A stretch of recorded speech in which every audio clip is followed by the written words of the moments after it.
He didn't expect her to say it out loud, not like that, not in the middle of a quiet afternoon when the sun was soft and everything felt almost peaceful. But she stood there, right across the small path that separated their houses, her eyes searching his face like she was tired of pretending. "Why do you keep avoiding me?" For a second, the world around him faded. The distant sound of a car, the rustling leaves, even his own heartbeat. It all blurred into silence. Because this wasn't just a question.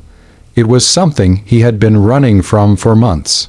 If you've ever avoided someone not because you hate them, but because being near them hurts too much, then this story is for you. Before we go deeper, make sure to like, comment, share, and subscribe to Stories Beyond the Porch, because stories like this aren't just told, they're felt. He had rehearsed 100 answers in his head before, casual ones, funny ones, lies that would keep everything safe and distant. But standing there, looking into her eyes, he realized none of those would work anymore. Because the truth had weight. It all started the day she moved in. The neighborhood wasn't anything special. Quiet streets, familiar faces, the kind of place where nothing really changes. He had lived there for years, keeping to himself, following the same routine every single day. Work, home, silence. It was easier that way.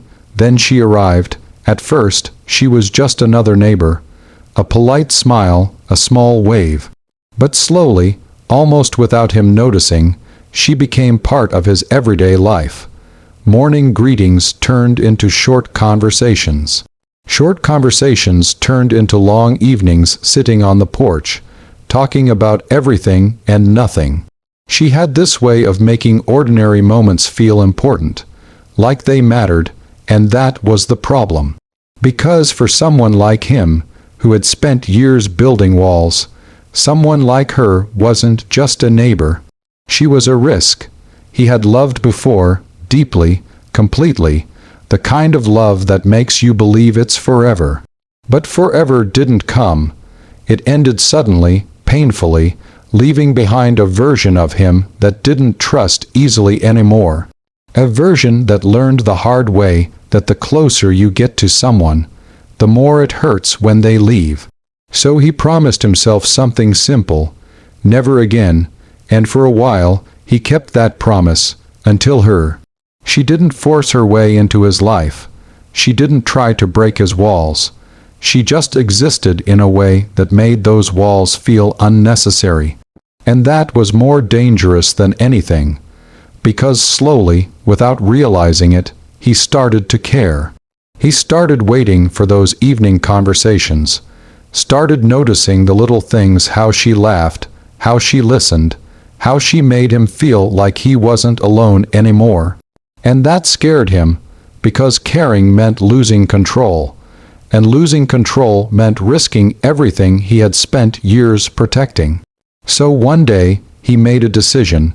He started avoiding her.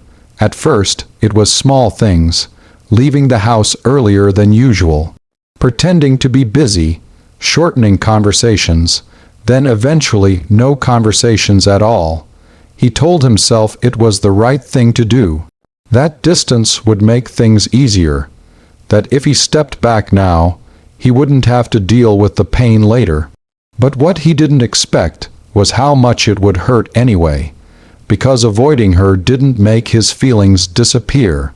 It just turned them into something heavier, something that followed him everywhere, and now here she was, standing in front of him, asking the one question he had been trying to escape.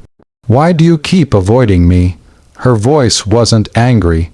It wasn't accusing. It was something worse. It was hurt.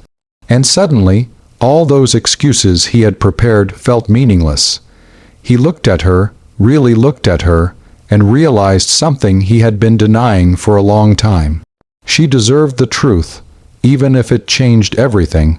He took a deep breath, his hands tightening slightly as he tried to find the right words. But there are moments in life when the right words don't exist. There's only honesty, and honesty is never easy. He told her that he wasn't avoiding her because he didn't care. He told her that the real reason was because he cared too much. He told her about the past he never talked about the love that broke him, about the promise he made to himself to never go through that again. And then he said the one thing he had been afraid to admit, even to himself, that being around her made him forget that promise.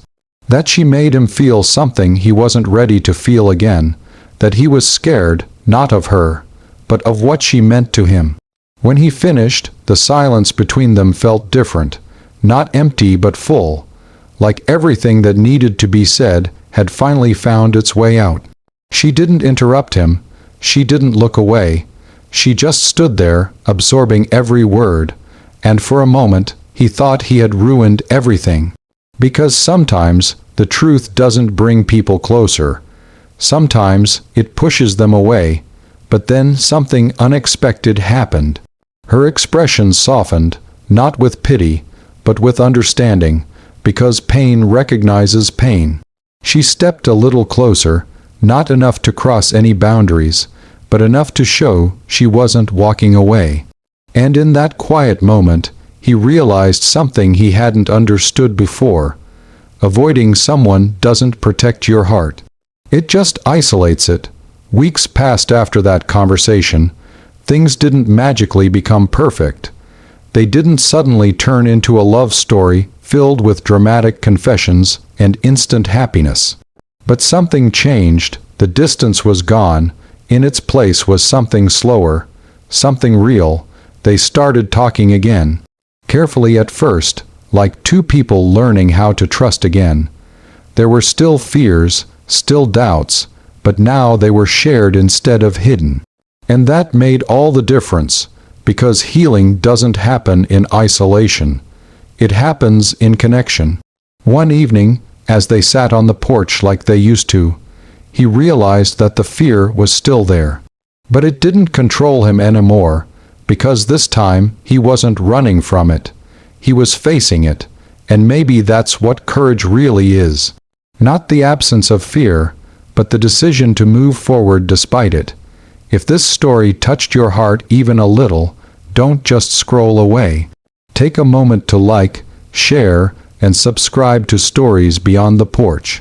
And more importantly, tell us in the comments, have you ever pushed someone away because you were afraid of how much they meant to you? Because sometimes the people we avoid the most are the ones we need the most. And sometimes the bravest thing you can do is stop running.